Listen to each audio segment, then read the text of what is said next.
Olá, meus queridos líderes, meu nome é Ícaro, sou da Igreja da Lessa, distrito de São Cristóvão. Nesse vídeo eu vou cumprir o requisito do como tudo começou, fazer uma reação do filme. Eu dividi o filme em 6 partes e vou explicar, vou falar o tema, né? E vou explicar a minha reação quanto ao filme. Nos 27 minutos, falou sobre o pregador relutante. Quando eu olho aquela cena de Guilherme Miller, eu me lembro de uma fase da minha vida, há 5 anos atrás, na minha primeira pregação. Eu tinha acabado de vir de um cemitério, né? O irmão da igreja havia morrido. E aí, infelizmente, eu iria pregar naquele dia. Infelizmente, porque eu estava despreparado e não tinha aquela desenvoltura para confortar toda uma igreja que estava desanimada. Chegando lá, eu fui com a camisa branca e quando eu cheguei, me coloquei no meio do púlpito. Eu comecei a ficar nervoso e comecei a suar, e a camisa começou de branca a ficar amarela. E eu fiquei pensando, meu Deus, eu não deveria estar aqui, eu não deveria estar aqui. E aí no momento da oração foi o momento que eu mais demorei, porque eu estava orando com algumas palavras, mas no meu pensamento estava a palavra totalmente diferente. No meu pensamento estava, meu Deus, por que eu estou aqui? Logo hoje que todo mundo está desanimado, a igreja está triste, porque um irmão nosso, muito conhecido, morreu. Depois da minha pregação, eu cheguei em casa, me ajoelhei e falei, meu Deus, por que o Senhor permitiu que eu fosse pregar? Me lembro um pouco de Guilherme Miller porque ele não queria pregar, a mulher dele estava incentivando ele a pregar, mas ele não queria porque ele estava com medo. E o que os pastores estavam pregando era totalmente diferente do que ele iria pregar. Então, quando eu assisti esse filme, me relembrou um pouco, há 5 anos atrás, do que eu realmente passei. Realmente eu senti um pouco do que Guilherme Miller estava passando naquele momento.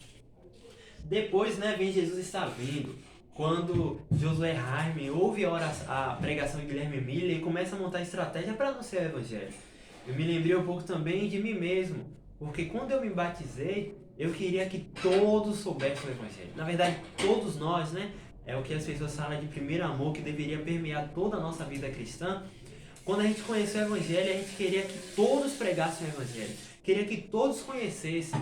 E a gente começava a passar noites em claro, orando, buscando, anunciando o Evangelho, porque a gente queria que todo mundo soubesse, a gente queria que Jesus voltasse logo. Quando a gente entendia que Jesus estava prestes a voltar, que esse mundo só vai de mal a pior, a gente queria ver Jesus voltar. E quando Josué Jaime, quando teve todo aquele entusiasmo, me fortaleceu mais, né? Porque muitas das vezes, depois de tantos cargos, depois de ouvir tantas coisas, depois de fazer tantas coisas na igreja, começa a causar em nós um desânimo, uma fadiga. E quando você vê Josué Raimes com toda aquela alegria e entusiasmo que dava pra perceber na sua fisionomia, você puxa, ufa, puxa, se aquelas pessoas pregavam com tão entusiasmo da volta de Jesus, quanto mais nós que depois de saber que aquela era a data errada e que nós sabemos que não é uma data exata, mas que Jesus está prestes a voltar, nós deveremos muito mais, ter muito mais ânimo do que o que eles tiveram. Então essa parte de Josué Raimes me motivou mais a que, independente do que esteja ocorrendo em minha vida, Josué Raimes tinha os problemas dele, mas precisamos pregar o Evangelho. E com estratégias novas, não mudando a essência do Evangelho, mas aperfeiçoando a melhor maneira de passar o Evangelho. Outra parte que eu achei mais interessante também foi o desapontamento.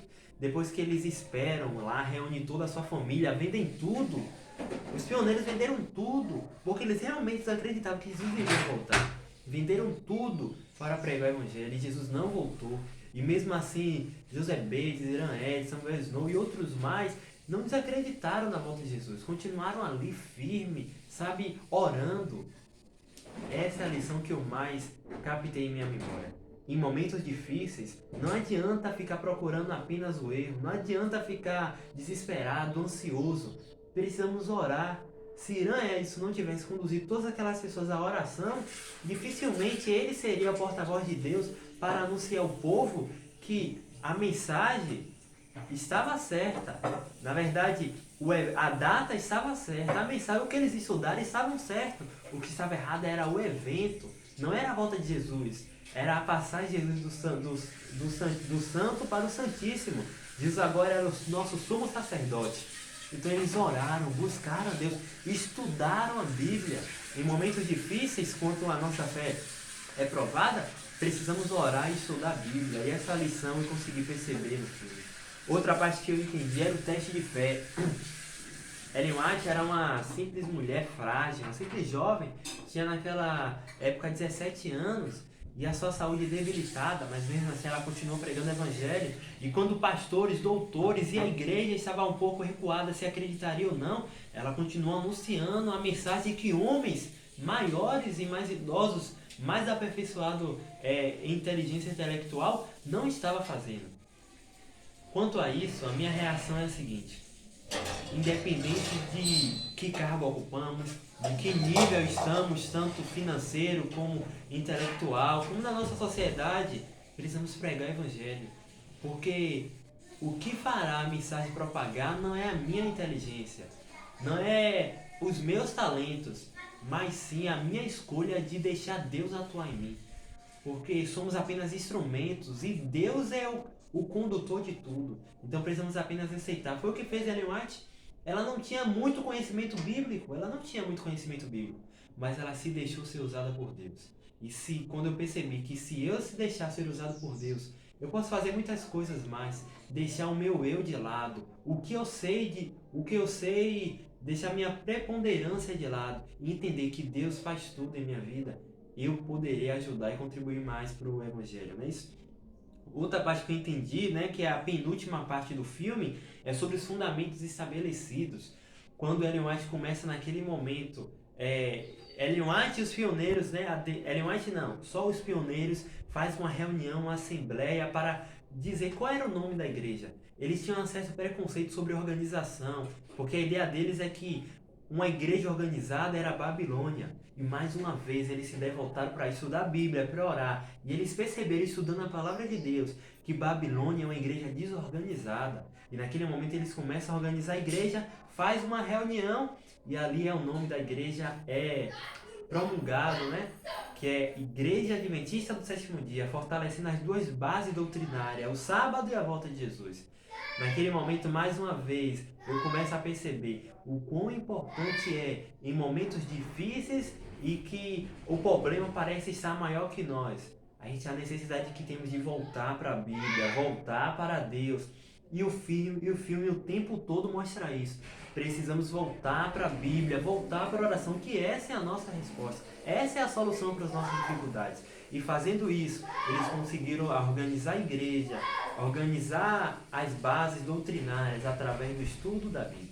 E o último tópico, que foi Conte ao Mundo, e uma cena que vem à minha memória naquele período em que todos os oficiais estão organizados. E Ellen White fala a necessidade que eles teriam de ir ao mundo pregar o evangelho, porque a visão deles era que eles precisavam conquistar apenas os Estados Unidos, mas não era isso que Jesus queria para ele, que Deus queria para ele. Era que a mensagem fosse promulgada, né? A todo mundo, a toda a nação. E naquele momento, J.N. Andrews é escolhido para pregar o evangelho. Eu fico pensando, J.N. Andrews ia para um lugar distante, depois de perder entes queridos da sua família, depois de passar por tantas necessidades. Chegou lá na Suécia, se não me falha a memória, na Europa, ele passou necessidades, mas mesmo assim, o tempo, a força que ele tinha, ele pregava o evangelho. Sabe, resumindo o filme, a minha principal reação do filme, que eu achei mais interessante, é que em todos os problemas levantados pelo filme, eles mostravam uma solução.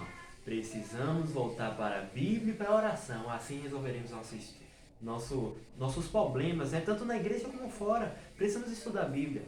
E eu me lembro de uma frase de Demóstenes, né? Uma citação que ele fala, que a igreja adventista é como um besouro. Não sabe pousar, só sabe voar para o alto. Não sabemos retroceder. E essa é a visão que eu tive do filme. É que eu e você fomos chamados por Deus apenas para crescer, porque a vida de cristão é um crescimento.